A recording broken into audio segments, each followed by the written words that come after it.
reparations fight roars as some cities push $1 million payments to Black Americans are civic obligation. And the battle of reparations intensifying in the United States. This is a Fox News story with discussions at the local, state, and federal levels considering $1 million payments to Black Americans. Representative Cori Bush and progressive lawmakers have introduced the Reparations Now resolution, calling for $14 billion in reparations, citing a moral and legal obligation to address the impact of slavery on Black lives. Reparations initiatives have emerged at the municipal and state levels with proposals for direct payments and assistance. While some advocates call it a long overdue policy addressing a history of oppression, its foes call it a misguided, divisive, and harmful approach that exacerbates issues rather than solving them. Polls show it is broadly unpopular with Americans, but it nevertheless has received serious attention in both Washington and municipalities around the country. I think most of you know my feelings on reparations. I think they're absolutely ridiculous, and I agree with the second part, it being divisive. I like to put myself in other people's shoes, and as another, race or person looking at this type of situation, I would be a bit upset about this. There's white people that grow up poor. There's Mexican people that grow up poor or in the hoods. You know what I mean? There's all different races that grow up in the hood, poor, don't necessarily have, opportunities, whatever you want to call it, or have the greatest shot at life, right? Or the greatest starting point. I think that's a better way to say it. The greatest starting point in life, and yet you want to give it to folks that were never slaves, taking it away from people that were never slave owners. Yeah, I would feel angry about that. So, yeah, I think reparations are absolutely ridiculous. Programs. The California Reparations Task Force recommended $1.2 million payment to eligible Black residents, while Evanston, Illinois approved a plan to provide $25,000 for home repairs or down payments to qualified Black residents. Critics argue that reparations should not be pursued and that they divert attention from addressing critical issues in Black communities. What are your thoughts on this? Look, there's a lot of thoughts. Number one, no greater than Bayard Rustin, who is a legendary icon of the civil rights movement. He's one of the ones that co-founded, that co-organized the March on Washington. And this is Bayard Rustin said this in the 60s. And he said that his father was not a slave, nor was his grandfather, something like that. So he, in his mind, reparations was a silly conversation, that we need to move forward from that. And so, look, you have to understand that this is how the left, this is what the left does. And this is what Democrats do when they're trying to appeal to Black Americans. They have nothing substantial to offer Black Americans in terms of policies. They know that their policies are actually detrimental to the lives of African Americans. So what do? Every election year it comes. Chicago, that, I don't know if y'all just heard that, but somebody just lit off a firework right outside. But, Chicago Black folks have found that out the hard way. Right. We just saw the whole situation with the immigrants coming into town and them kind of taking priority and Black people having an issue with it. And, that's one of my arguments when I talk to folks, about voting Republican, because like I told you guys, I have conversations with people, in my day-to-day life. And that's one of the things that I bring up is Black people have historically been voting Democrat for 60 years. What have we gotten in exchange for that? It's crickets. It's always silence. It's always silence. What policies have they put forth? And I always bring up, Democrats had the House, the Senate, and the presidency. What did they do for Black people? What did they do? See, this is what Democrats do, and I figured this one out. They gain power. Right? And they sit on their hands. They talk about some stuff and they kind of push it off to the side, right? And they wait until Republicans get in office, and then they try to push forth those policies, knowing that Republicans are going to say no. And then Democrats point at Republicans like, hey, look, they didn't want to do this for you. And I'm like, yo, you already had the opportunity to do it. You had the opportunity to knock this out, but you didn't. It's bro, there's some frauds, man. up, here's the handout, here's some reparations, here's this, here's that. I don't know how long people are going to fall for it. Look, when I came out as conservative 5 years ago, and like you saw the Vice video and all that stuff, and I was like, right, like, black people, like, we got to wake up, all that other stuff. 5 years later, I do not know, because they somehow continue to keep falling for this, right? And if they continue to keep falling for this stuff, the Democrats are going to continue to keep pushing it. And one more point that I'll make about quote unquote reparations is that we have seen billions of dollars that the federal government has given in terms of programs to help advance African Americans, in terms of welfare stuff, in terms of all of this other stuff.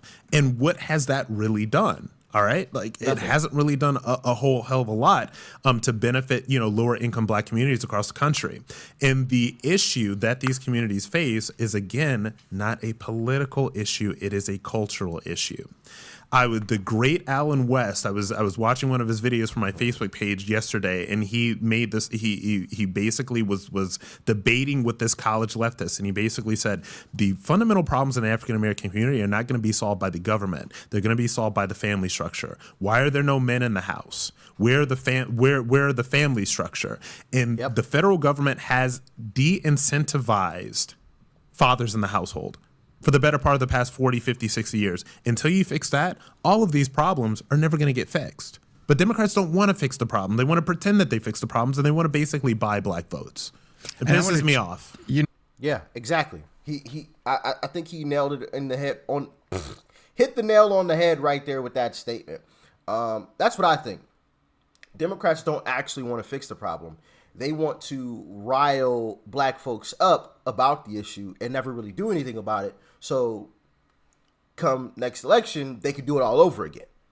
Right? It's, I think I told you guys this story. When I was talking to someone, I came up with, it's like Democrats are like, you pull up to McDonald's, right?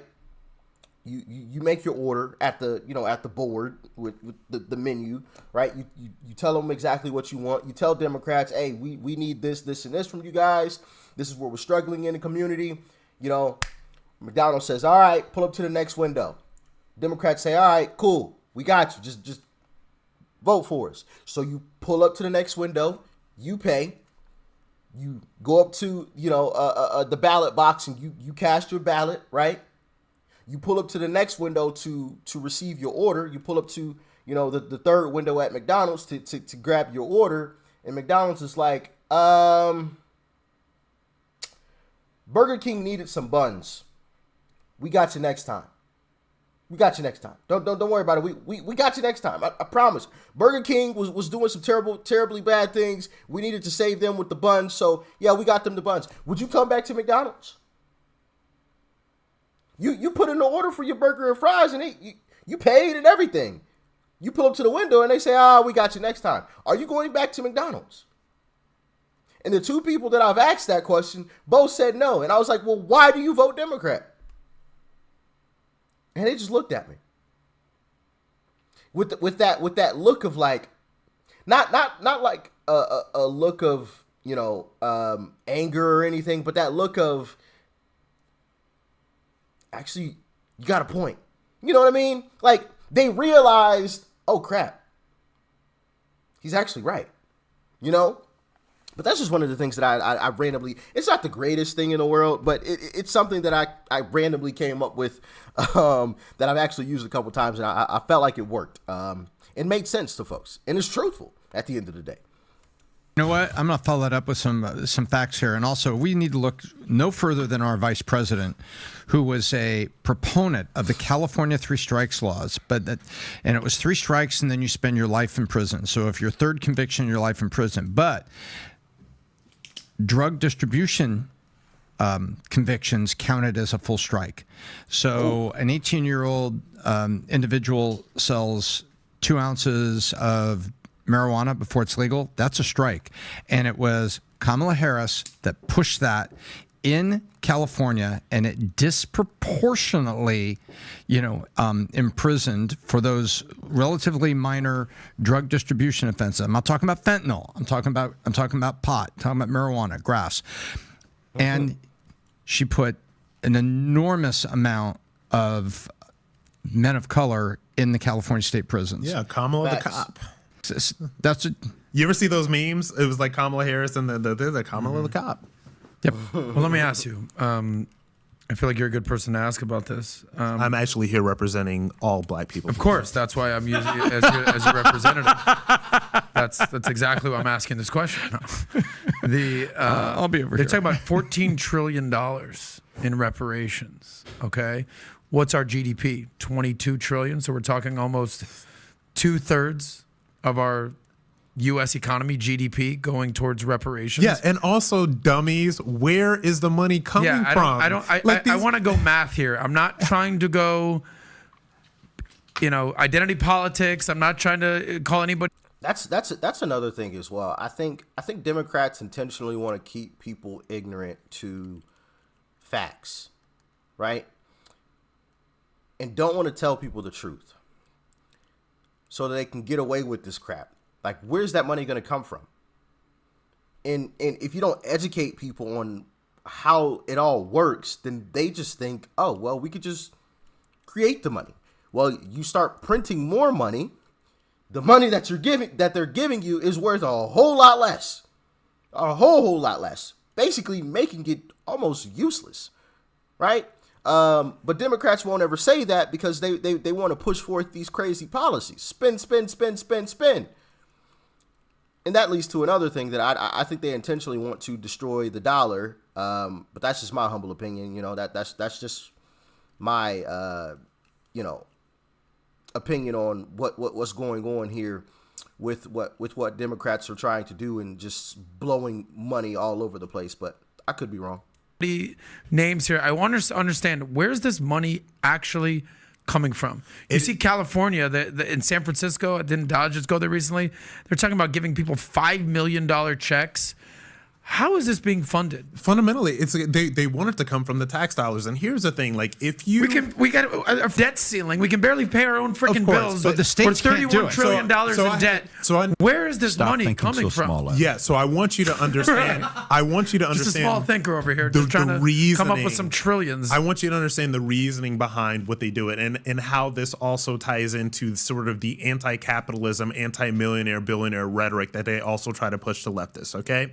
So on one hand, they're going to say, you are entitled to reparations because you're so black and you're so oppressed and the legacy of slavery and the trauma and all of that other stuff, and you're entitled to this money. You are not meant to think where the money is supposed to come from, okay? It's obviously going to come from taxpayer dollars. It's obviously going to come from the federal government, right? But if you have a group of people that are so anti-capitalist, anti-millionaire, anti-billionaire, whatever, they're never really good. They're not thinking about tax. My ex-best friend was a total Bernie Sanders leftist. He was perfectly thrilled to just take taxpayer money. These are not the people that are going to be paying for that stuff, right? And so fundamentally, if you get these people to hate capitalism, hate millionaires, hate billionaires, and then say there's all this free money that's going to be coming to you because you're such a victim and vote for us and we'll do it, of course it's going to be tax dollars. But they're not thinking about the fact that this is literally their own money that they're going to be getting back. I think they have to be very careful with this because do you know, when you look at numbers like this, do you know who the first slave owner was in America? Do you know the first ever slave owner in America? Do you actually know this? It was a black man. It was a black man. Wow. It was Anthony Johnson. Is that true? Allegedly? Is that true? Let me know. I need If to you look just that one type in up. first Anthony Johnson was the first slave owner in America. So this is kind of a, when you go through the stats and you go through stories and you go Wow. through what happened and you go through the moment with Don Lemon that he Hold on, let me move my head out of the way. I'm sorry, y'all. I apologize. There we go. Huh. That's interesting. brought that one lady on and he's asking about what do you think about reparations? Yeah, we should go back to the Africans who were the original, slave owners. the And he's British like, lady. yeah, we really need to look into this. We really need. Yeah. And I also think that Democrats will really run into an issue pushing this crazy stuff when they can't actually deliver, right? I think they're going farther and farther and farther. And as soon as people realize, hold on, wait a minute, they can't actually deliver any of this stuff, then it becomes a situation. We saw a similar situation out in California. Yes, I call it California, not California, with Gavin Newsom, and how they were pushing all these reparations and things. And then Gavin Newsom came out, I believe, and said, I could be, I could be wrong, but I thought it was Gavin Newsom that said this, but he came out and said that, well, reparations aren't all about the money, because I think that he realized, oh, we can't actually deliver on this. Like these numbers are just astronomical, right? And the farther the more you push some of these crazy policies, the farther left some of these folks go. Oh, you want to give us $300,000 for reparations? Oh, no. We need $1 million. Well, one person says $1 million. Oh, no. We need 200 million, right? It's you start to get these astronomical numbers and these astronomical requests from folks because you're pushing them further and further left, and now it's backfiring on you because they're all upset because you couldn't deliver on any of your promises, which and then turns them to not vote at all, right, or vote Republican. And so I think Democrats are going to run into a serious issue come next election, pushing all these crazy policies when they can't actually deliver them. But that's just my humble opinion on it. You guys can let me know how you feel in the comment section below. Thank you guys for tuning in. Shout out to Patrick Bet David on this clip right here. If you enjoyed this video, definitely go and subscribe to his YouTube channel. All right. He drops like podcast videos all the time. Really informative videos. Really informative videos. I definitely enjoy checking him out from time to time. So, yeah, check out that video over there before you go. And I'm out.